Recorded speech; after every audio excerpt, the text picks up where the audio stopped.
Hey guys, what's good? It's Jexa777 and I'm back for yet again another GTA guide video, whatever you want to call it. And last video we reviewed the P996 laser, and today we're going to be reviewing its arch nemesis, or its brother, you never know. They look very similar. If you put them on the same color, they look very similar.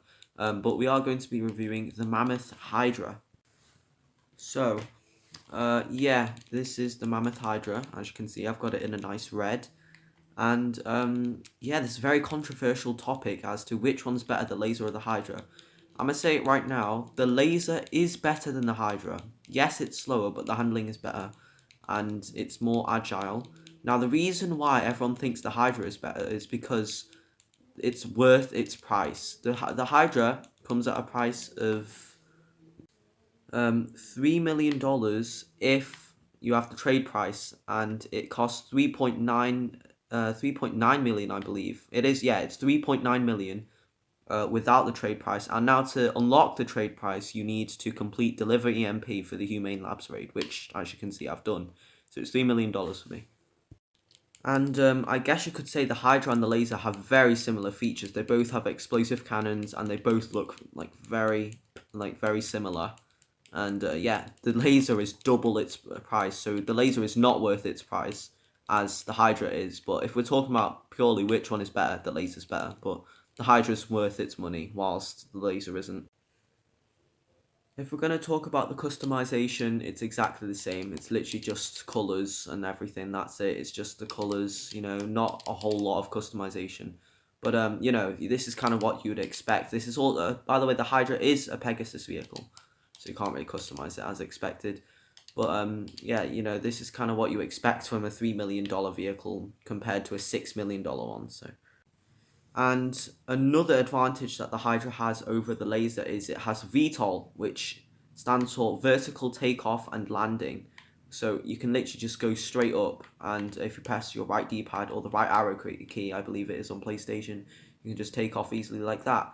Now, they fly very similar. They both have that like purple boost at the back, which the Oppressor Mark II also has. And if we're talking weaponry, they both have explosive cannons and homing missiles. The homing missiles are infinite, but you can only fire 2 at a time, and you have to wait for them to recharge. I believe it's a 4-second recharge you have to wait. So you have to wait 4 seconds. Now, the Hydra is faster than the laser at top speed, but the laser's acceleration is better.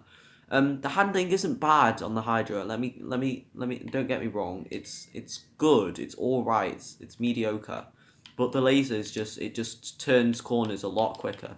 And yeah, I made a mistake on my last video. As you do. The difference between the only one difference between the Hydra and the laser's explosive cannons are that the Hydras are closer together. The Hydra's explosive cannons are put closer together as the lasers are further apart. So the Hydras you have to be more accurate with the Hydra's explosive cannon, whilst you don't have to be with the laser. Because the explosive cannon actually has quite a big like area it can cover. So you can just spam your explosive cannons with the laser, and you'll probably hit your target. It just needs to be kind of close to it. But with the Hydra's explosive cannon, you have to be quite accurate with it. But even still, they are just as deadly. As you can see right now, I'm ripping apart anything that's in my way. Obviously, except from buildings, you can't really rip those apart. It's the Hydra's very fast. It's the second fastest plane after the Pyro. But if we're talking agility wise, the Hydra's just not there. If like an Oppressor Mark II or Pyro's gonna dogfighting you, or even a B11 at that matter, they're gonna wreck you. The handling's all right. The agility's not there.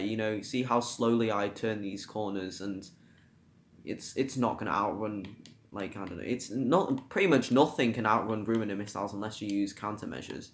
But if you're using like Oppressor Mark II missiles, which are like 50% less accurate than Runa missiles, you're probably not gonna outrun these. With a laser or pyro, you definitely are, but with a Hydra, I seriously don't think you're gonna outrun it. It's just too hard. The handling is not the handling. The agility is just not good enough for you to be able to fly in a close circle and dodge those missiles. If you fly in a close circle, yes, it'll be kind of hard for the missiles to hit you, but you will get hit eventually. I mean, maybe the first two might not hit, but the next ones will hit. So deadly though. Like, if you have any explosive cannon, they're all going to be deadly. These ones are just as the same. They have the same fire rate as the lasers. The Hydra is just basically a replica of the laser, just a slight worse, but it's worth its money. Like, it's so much cheaper. So buy the Hydra. The missiles are exactly the same as the lasers. Right, we are nearing the end of this review, and no surprise, the armor is exactly the same as the lasers. It takes 2 homing missiles, 2 explosive rounds, and 1 RPG to destroy a Mammoth Hydra. And so, to conclude this review, do I recommend you buy the Mammoth Hydra? Yes, it is definitely worth it. It's more worth it than the laser. It's just, if you want, because you're probably going to buy the laser eventually at some point. The Hydra is a good practice to get to know how to use it, because the Hydra is the closest kind of jet to the laser as you can get. It has exactly the same explosive cannon. The agility is different. The capabilities are pretty much the same except from the agility, as I just said. The explosive cannons are exactly the same, damage-wise and fire rate-wise. Yeah, it's faster, but that really doesn't matter, does it? But yeah, that's going to be the end of our Hydra review. And yes, I definitely recommend you buy it. Yeah, you should definitely buy it as soon as you can, and try and get that trade price. But anyway, thank you for watching, and stay safe. Because half the world is in a pandemic right now, so stay safe, and I shall see you later. Goodbye.